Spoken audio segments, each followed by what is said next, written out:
Hi everybody, you are watching this video because you need to do this next animation challenge where I'm asking you to use a background. Previous to this, I've not asked you to fill the entire space of your Brush Ninja canvas, and today I'm going to do that. I'm going to show you two different ways of filling up your background. One is using a picture, like you see here, of a beach or snow or whatever that you can actually find on the internet. That's one way.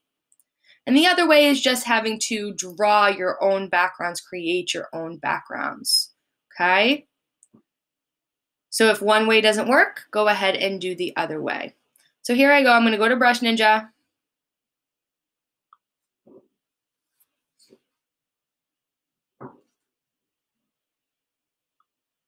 Make sure I'm on a new canvas. Good. So the first thing I'm going to do is I'm going to create my little character. I'm going to keep this guy pretty simple so that you don't have to watch me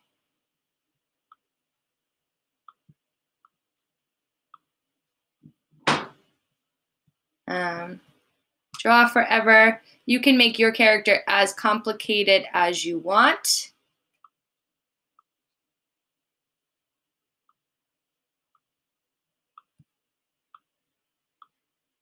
I'm going to leave mine there, kind of giving me some frog vibes.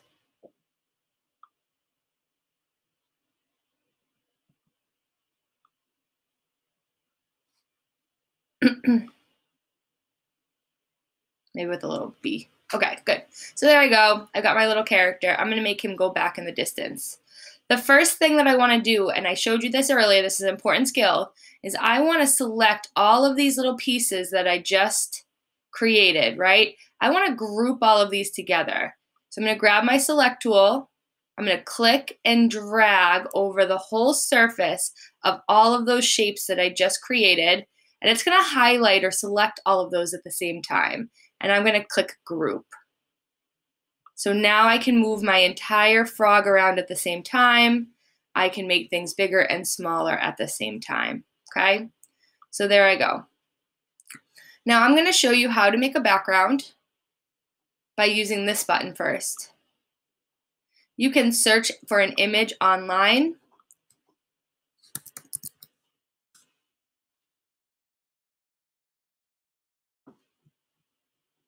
I'm going to get my frog a nice swamp or wooded area with some water. I think that looks pretty good. I'm going to set that as my background. So there I go. I've got my background. All right. The other thing I might have to do, if this won't work, I might have to create my own background.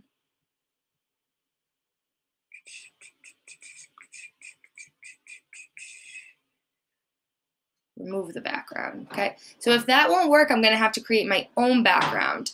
And the way I'm going to do that is just by painting, right? So I'm going to grab my biggest paintbrush. I could still make it look like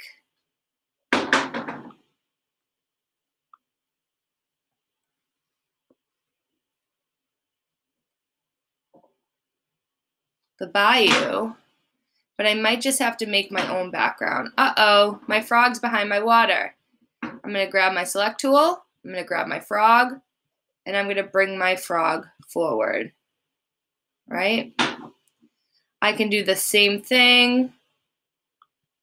I don't know. I think I'm going to try to draw some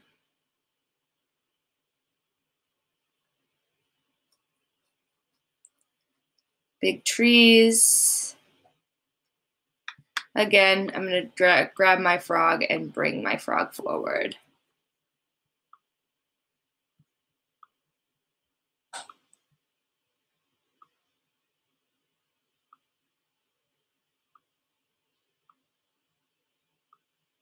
I don't have to make it too fancy. I can make it as fancy as I want. But either way today, you have to use a background. You have to use a background today. So either by using that internet option or by using, or by creating your own.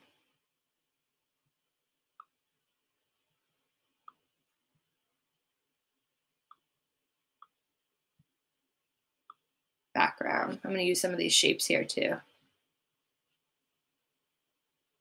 I could have used some of these trees in here. Maybe I'll go back and add some more trees too. I don't know yet. We'll see. Okay. But either way, I need you guys creating backgrounds. I just showed you a couple different ways to do it. I showed you a couple handy skills that you might need in order to do it, like the select and group, and bringing one thing forward or backwards behind another thing. All right, guys, get to work in creating your own backgrounds, adding backgrounds to your animations, and you're going to make this little guy look like he's going back into the distance.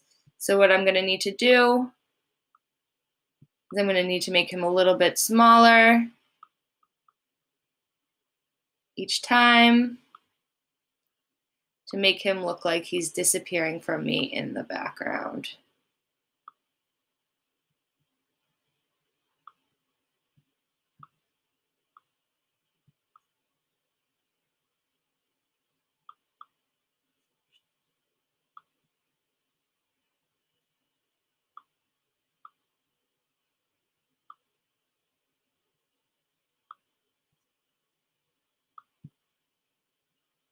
All right, guys, have some fun, and let me know if you're having any trouble.